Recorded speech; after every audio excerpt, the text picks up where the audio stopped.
Hi, I'm Linda Lovey, and I have my own practice, L. Lovey Wealth Management. And one of the tools I can offer my clients when we're building their portfolios is what we call an efficient frontier. And an efficient frontier is a tool that works with an asset allocation so you can help reduce your risk while improving your returns. So,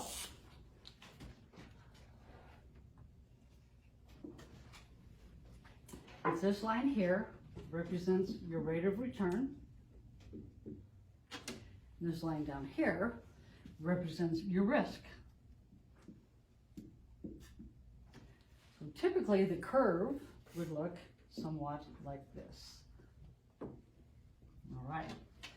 When you're investing, you have to pick what kind of return you want versus the risk you want to take. Stuff like your money market would be represented down here. CDs would be represented here. Here, you get into bonds. And then further out here, you could have balanced, which means you have some stocks. Over here, you'd have stocks. And further out, you could have speculative. All right.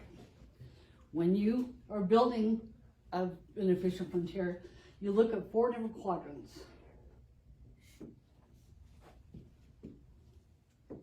So, the first quadrant here, it'd be great if you could find investments up here. Unfortunately, to be able to get a high risk or rate of return, you can't do it without taking some risks. So, if anybody knows any of those kind of investments, let me know. I'd sure like to know about them. If you have something shorter term, you're going to be down in this section here, so that you're not taking the risk, so you can have access to the money when you need it for the shorter term. For longer term money, you're going to come further out here.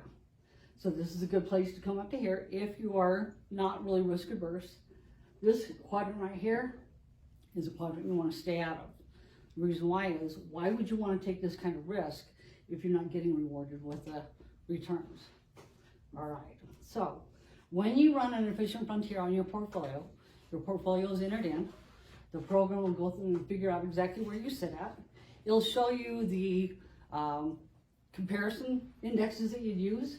So we'll say, for example, we'll show you like maybe a shape to represent the bond comparison. And then there'll be another shape that will show, for example, the comparison for the stock market. Then your portfolio will show as a circle, so you'll see, are you running on this line here? If you're off, then that's a dead giveaway. You need to do some kind of adjustments. It means you're into some kind of stocks that's not fitting into your category that you want to be fitting into. One of the other things too to be aware of, when you come out here on the speculative, because I have a lot of people that they're really interested in, like the cryptocurrencies or the kind of stuff like that. The thing to be aware of is don't let greed get in the way of your common sense and be too aggressive. 3 different stories I can share with you on that. I had somebody that they wanted to get into a plant that was building ethanol, and it said right on there, don't put more than 10% of your investable assets into it. They went ahead and did it, and they lost everything they put into it. I also have a distant family member that the husband bought a bunch of stock that he liked. It did real well. He went and mortgaged his home to buy a bunch more. They ended up having to sell their home, and my aunt literally was driving around in a pickup truck going from family member to family member to family member. So that's why I try to tell people, be a little more cautious the way you're planning. Think more long term instead of going for that flash in the pan. And another story too is, when you're doing this efficient frontier, you want to do this like once a year. I have some other people that I knew that they had put the money on the market, they were more aggressive, and then instead of pulling it back when they were just like 3 years away from retiring, they left it aggressive and the market tanked. This was back in 2008. So guess what? They had to keep working longer because they couldn't afford to retire on the amount that they had left. So that's one of the advantages of doing that too. All right, so the thing with doing an efficient frontier is now you can try to get a better rate of return, because your options are either you have to earn more or you have to save more, or you have to work longer, or your last choice is live on less. So that's the importance of that. The other thing to consider too is, with your efficient frontier, you can also look a lot of this would be similar to your time frame. Because if you had money you had like for a goal, say you want to buy a car in 5 years, you wouldn't want to put it out here, because if you put it in something aggressive,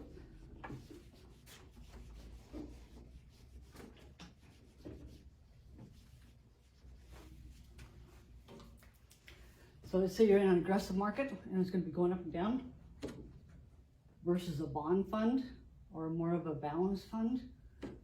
This is where your time frame comes in. 3 years later, all of a sudden you come to me and say, hey, I want my money. Now you have to sell in down position. But if it's money for long-term care, or like for long-term planning, like your retirement, now you can plan on being more aggressive. And again, it's finding that balance of the portfolio that you're comfortable with. And then when you're about 3 to 5 years away from retiring, then you take this portfolio and you put it into more of a secure, guaranteed, or a bond type of structure. So now you've got the difference in the rate of return from here to here, but then you don't have to worry about the market tanking right before you retire. So that is how the efficient frontier, where investors have tried to go, works. All right. Does anybody have any questions for Linda? Anyone?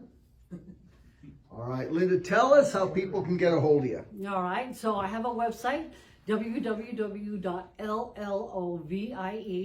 On there I have stories, you can hear different things that people have gone through, so you can kind of help avoid your own mistakes. It also has a contact me form, and my telephone number is 775-544-4714, and I'm located right in front of the airport at 1755 East Plum Lane.